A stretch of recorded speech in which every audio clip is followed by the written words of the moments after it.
New report by ABC News links 36 different crimes, either violence, intimidation, threats, a variety of different criminal offenses, directly to the president, with fairly stringent requirements for them to include it in that list.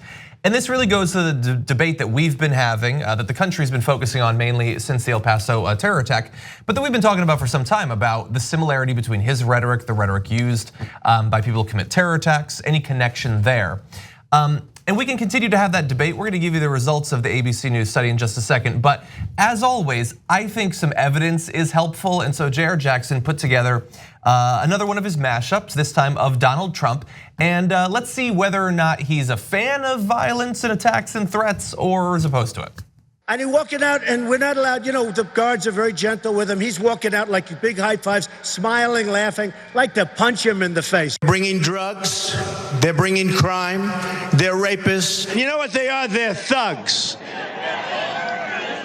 Yeah, build that wall, you're right. I love the old days. You know what they used to do to guys like that when they were in a place like this? They'd be carried out on a stretcher, folks.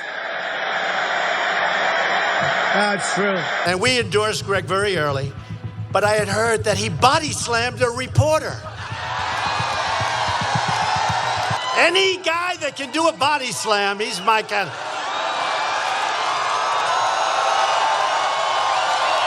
He's my guy. It is an invasion, you know that. I say invasion, they say, isn't that terrible? I don't care what the fake media says, that's an invasion of our country. How do you stop these people?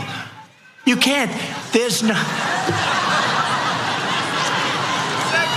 That's only in the panhandle you can get away with that statement.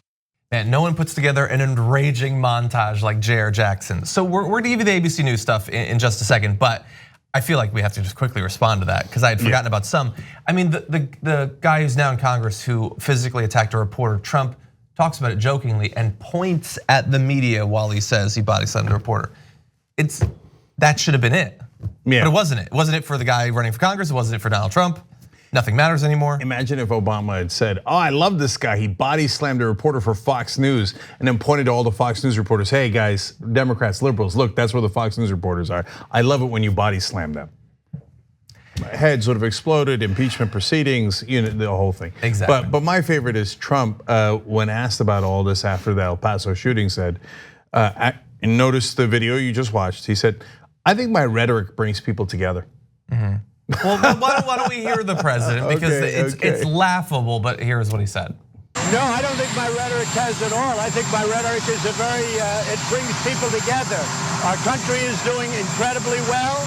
Well, it has brought at least a few dozen people together, and so we turn now to ABC News. They did a nationwide review and they identified at least 36 criminal cases where Trump was invoked in direct connection with violent acts, threats of violence, or allegations of assault. The 36 cases are remarkable in that a link to the president is captured in court documents and police statements under the penalty of perjury or contempt. Before we get into the specific form that they come in, you should understand that there are many, many crimes that were committed that they, if they had different standards, could have included in this, but that they chose not to.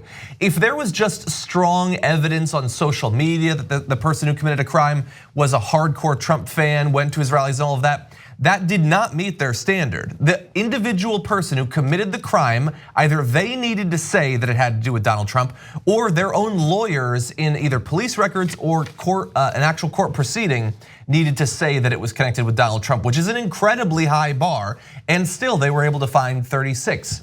There were a very small number that were done in defiance of Donald Trump. So hypothetically, those people are not fans of Donald Trump, but the vast majority were done in support of Donald Trump. Yeah, well, let me go further on both of those counts. First of all, no, there were 7 that were done in quote unquote defiance of Trump.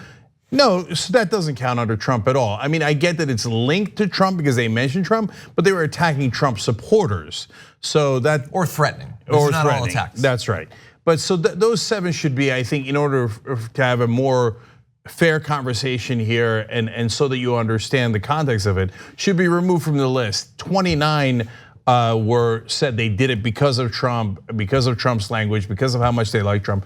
By the way, if you're a Trump supporter, you're not on the list. It's not like all people who committed crimes but voted for Trump. No, not remotely. Even if it's super clear, as John pointed out in social media, that you support Trump, that doesn't mean you did it because of Trump, the violent act. Exactly. So you're not at all included. But even if you said it in social media, hey, I did this because of Trump, you're still not included in the list because it has to be in a court record or a police report.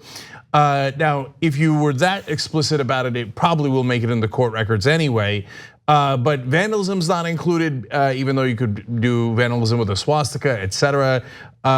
There's a lot of different categories that were not included. And one other one that we need to note, because the 29 is the tip of the iceberg. The iceberg is all the ones that happened and either it was not reported or it was reported, but the guy just didn't blurt out, I did it because of Trump, but he actually did, but he just never said it, right? Or that he was enraged and didn't even quite connect it to Trump, but he thought, Latinos are terrible and Muslims are terrible, etc. So one guy in particular burned down his neighbor's house because they were Muslim.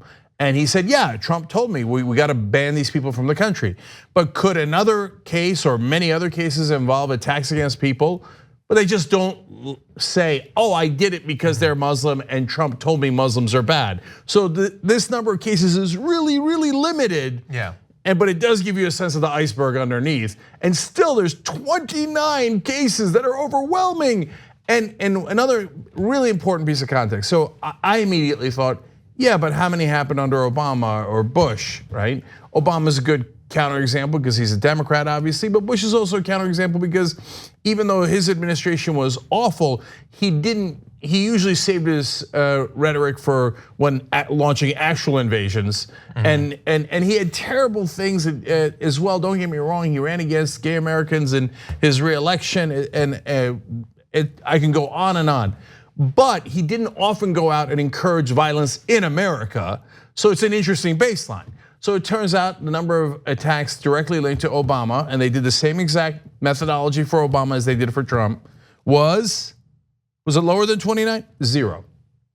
It was 0. Well, how about for Bush? Now he's a Republican, blah, blah, blah. Nope, 0. So for former presidents in our lifetimes, basically 0. Trump comes into office, all of a sudden, this iceberg emerges, and these 29 cases in particular. Yeah, and look, you can have an issue with Obama and certainly massive issue with George W. Bush, but for all, how many mashups were put together of George W. Bush during the Young Turks years then? Lots of them, of him saying buffoonish statements, but not him saying, punch that person. I want you to knock out that reporter. He didn't do stuff like that. And of course, Barack Obama didn't.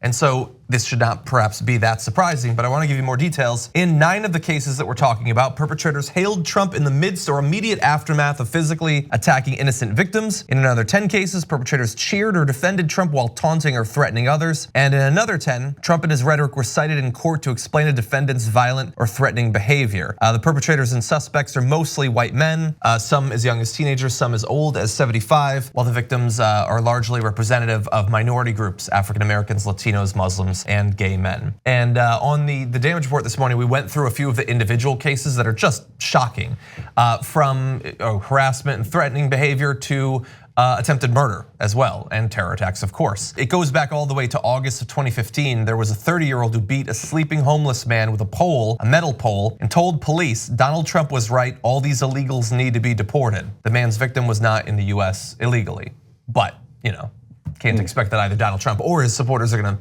understand nuances like that. Yeah, so, and then they always say, it's not about race. Yeah, but when your supporters start beating people in the streets with poles, they don't ask them for their papers. They just do it based on the color of their skin. They're like, that guy's a Mexican. No, turns out he's an American. But you didn't care because you did it based on race, and that's what Trump egged you on to do. Having read through the 36, man, it's hard to stomach, literally, it's stomach churning. And the ones against the Trump supporters are also preposterous, ridiculous, and revolting. Like 4 young African Americans in that case grab a white guy who had nothing to do with anything. I mean, he was actually mentally disabled, and they make him say F Trump, etc. What are you doing that for? That's insanity. Why the hell would you do that? Threatening Congress people who are Republicans with violence. You want to threaten their elections? Yeah, that makes sense. That's political, right? You want to threaten their personhood? That's crazy talk. Don't do that. But I don't want you to get mistaken that there's a false equivalency here. There ain't no equivalency, right? The overwhelming majority of the cases are horrific acts of violence by the right wing against minorities. Yeah. You have multiple terror plots that were thankfully foiled before they happened. You had Cesar Sayoc, who was a failed terrorist who wanted to murder all of Donald Trump's incredibly specific list of enemies. You had people in positions of authority like a New Jersey chief of police who beat a young African-American kid who was handcuffed and then said, he was secretly taped saying Trump is the last hope of white America. So it's not the same thing, of course. That should be obvious to any reasonable person. Yeah, and that, you see, sometimes cops will beat up unarmed black guys and then people say, oh, you don't know. I mean, look, he was handcuffed, but he's probably talking back to the cops and that could have killed a cop somehow, right? And they'll make 1,000 excuses. That's why these tapings, whether they're from the body cams or people in the street or the secret taping, are so important. Because it turns out, no, in some of the cases, cops like, oh yeah, I beat the living crap out of him because he's a minority and I love Donald Trump and Donald Trump wants us to kick minority ass. So that's the America we live in now. You can, I don't know what argument you could make to defend Trump. I'm not in that business, good luck to you. You're not gonna win any of those arguments, they're not gonna be facts-based. But the one thing that is absolutely clear and you have no argument at all on is he has divided us. I mean, you can say, oh, well, I didn't like Obama, so we were divided under Obama. No, but Obama foolishly tried to reach out to Republicans over and over and over. I say foolishly on a political space. Rhetorically, sure, fine, right? And you want to bring the country together. Would a progressive president represent all of America? Hell yes. Yeah. Progressive president would raise all of your wages. It's not like be like, oh, red states, you're not getting higher wages. It would get you all health care. It wouldn't say like, oh, Arkansas, you're not getting health care. So, but Trump literally did that in his tax plan. He said blue states are gonna get screwed because you didn't vote for me. You're gonna have higher taxes. So a lot of the Republicans that are in California and New York, all those other places, like, what? I voted for you. Too bad, you're in a blue state, I'm gonna screw you. That's the kind of guy he is, and that's on the most benign political policy issue. And on the non-benign issues of violence, yeah, he encourages it daily. He does it to attack minorities. Anyone who says otherwise is a liar and or a fool. And that's really the most frustrating thing, to echo something that we were I think we were talking about yesterday, it might have been the day before.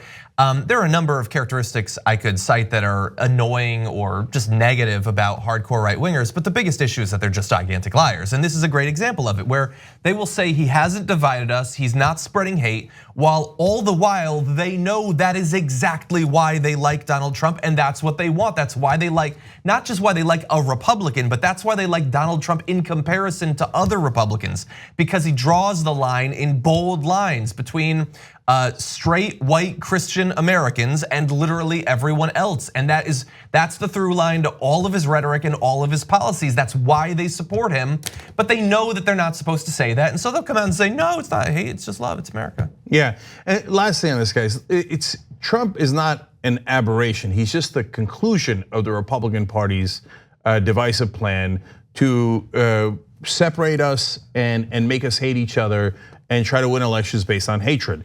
So Nixon came up with a Southern strategy that was direct strategy to appeal to racists in the South. No ands, no ifs, no buts. I mean, even Pat Buchanan talked to me on MSNBC and said we had a nice run for 40 years on that strategy. So they didn't hide it. It was absolutely clear. They went to appeal to racists on purpose. Anyone who tells you otherwise doesn't know anything about politics and again is a liar. So the Republican Party, the modern Republican Party, is based on hatred and racism. That's a fact. So two different heads of the Republican National Committee have apologized for the Southern strategy, acknowledging, yes, we purposely did a racist strategy to try to win elections in the South.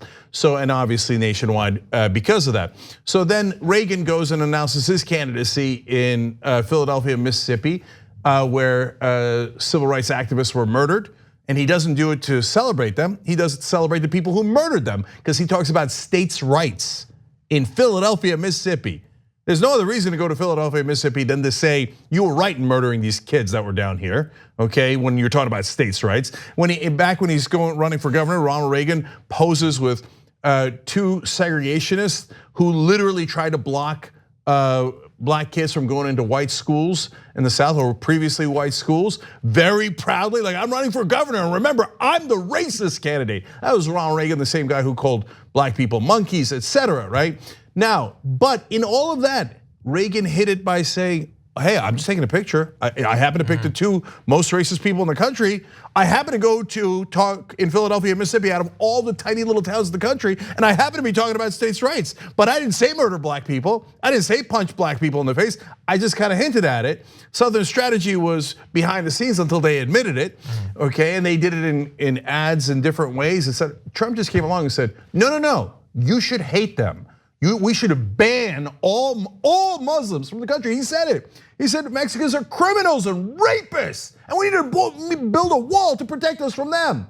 So he just dropped all the pretenses. So Republicans, don't cry me a river about like, oh well, I mean, I'm a never Trumper. I didn't know he was going to say it out loud. We were having fun hating black people and Latinos and Muslims in this country for all this time. And by the way, there's a lot of Jews too, okay? And let alone gay people. We were having a grand old time at the grand old party, and this guy wound up saying it out loud. Now, it is worse to say it out loud because there's a lot of dumb people in the country who are like, oh, I'm supposed to hate Muslims. Let me go burn my neighbor's house down, right? But this is the plan that the Republican Party has been running for 40 straight years.